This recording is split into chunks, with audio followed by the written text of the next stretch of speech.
Welcome to Slash Bash, where today I am bringing you another pro-revenge Reddit video. In our first story, that guy who tried the dine and dash on me. Let's jump right in. Let me tell you the story about the guy who did not want to pay his restaurant bill and how I got my revenge on him. Long time ago, I used to work as a restaurant manager in a downtown restaurant in a large Canadian city. It was a great place to work. It was an open concept restaurant in which you walk through the restaurant with several different food stations. When you saw something you liked, you grabbed the food you wanted: meat, fish, pasta, pizza, etc. And you were marked on a card on how much it would cost. At the end, you took your card and went to the cash register to pay for your food and beverages before you left the restaurant. It was an interesting concept and it was very successful. However, we always had some people who tried to cheat the system by walking out without paying. You had at least 2 or 3 of those buttholes every week who tried to get away with not paying. Some you caught, others you were not so lucky. The restaurant itself was in a large high-rise complex where you had about a dozen security guards on shift during a regular evening. One day, I came in for my shift and the manager on duty pulled me over and pointed to a guy sitting at a table with a group of people. "Keep an eye on this guy. We have noticed on several occasions that he comes in with several people, gets their food stamped on his card. However, he never seems to be at the cash register to pay for it." Roger that. I was a motivated manager and I had a great, amazing general manager who was also my mentor. So I was motivated to make sure that I could resolve challenges or provide some ideas or solutions to a problem. I float around the restaurant and make sure that I keep an eye on the guy. However, it hits 6 p.m. and we got busy, and I had my hands full with the regular issues of making sure that things were all running smoothly. Later that evening, I walk by the table and he is gone. Okay, no problem, let's check the cameras to see if he paid. I review the cameras at the cash register area and the guy never shows up. Okay, that is strange. Let me check the other cameras. After looking at some of the other cameras, I can see that the group gets up and starts walking towards the cash registers. However, our friend walks into a different area. I check a different camera and I can see him walking towards the bar area, and then he passes through it into an area where the camera angle is really bad. This is going to take some further investigation. I head into that area where I noticed that there was a small gap in the fenced area where he could have slipped through and then just headed out one of the side entrances of the building. More investigation to follow. However, I have to get back to the restaurant and get on with my work. The next day I come in early to continue my sleuthing. Some people say I can be really charming and helpful and friendly with people I need to work with. Take, for example, the security guards in our building. And one of them I knew a little better, let's call him Derek, as he was dating one of our waitresses, and I make sure that he can sit and wait in the restaurant when he picks her up from work. I find Derek and ask him about the cameras in the building. We confirm that there is a camera watching that door, and after some free coffee and a sandwich, he agrees to bring me to the main control room one day to have a chat with the supervisor and maybe get a look at the video from that night.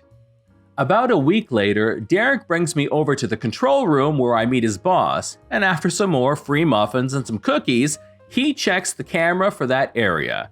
After confirming time and date, we find the footage of how the slime bag squeezes through the gap and walks out of the door.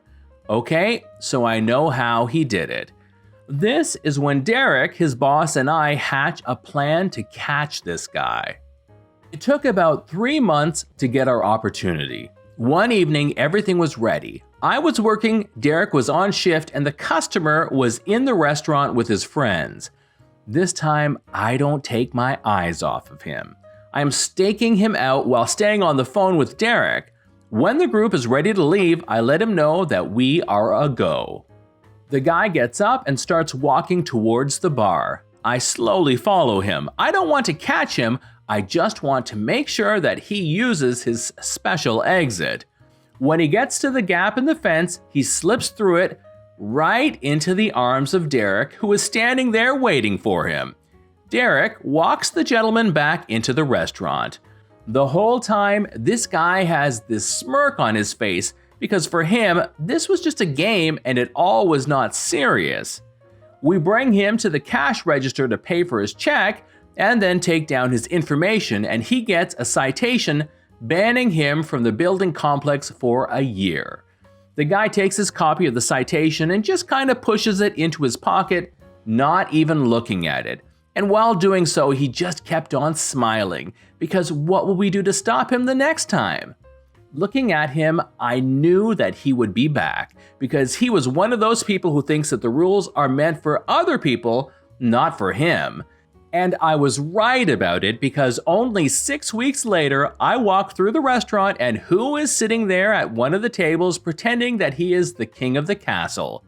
If you guessed that it was the same butthole smiling and laughing with his friends like nothing ever happened, then you were right. And here is where the real revenge comes in. I ignore him and wait until I know that he has some food and some drinks at his table.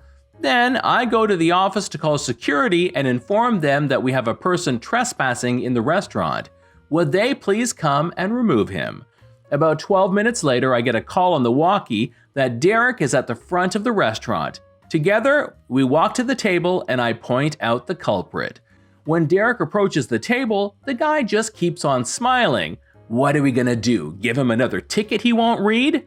However, maybe he should have taken a look at that ticket we gave him.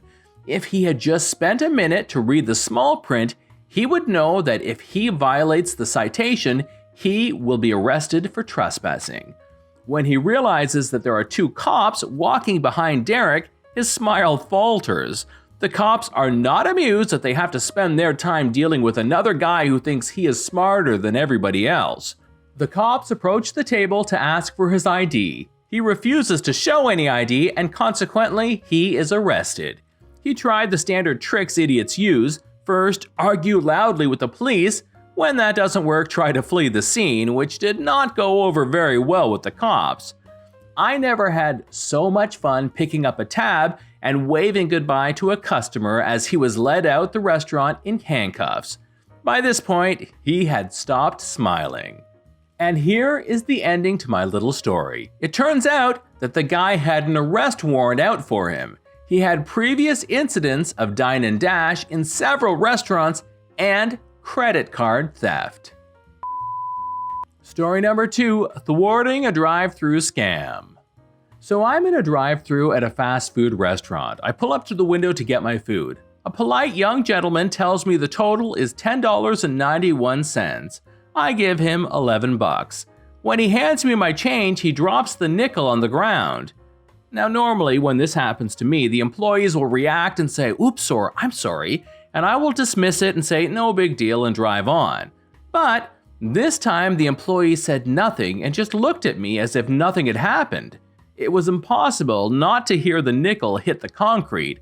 So immediately I had a weird feeling about it. And I was gonna get my damn nickel. I already knew what to expect when I looked down at the ground. Quarters and nickels and dimes galore, a few pennies, but 95% was silver. So I reached down to get my nickel, and as I was doing that, I said to him, "Oh, look at all this money people dropped." And I took all of it. When I came back up with my handful of silver, his whole mood was different. He handed me my food without even looking at me.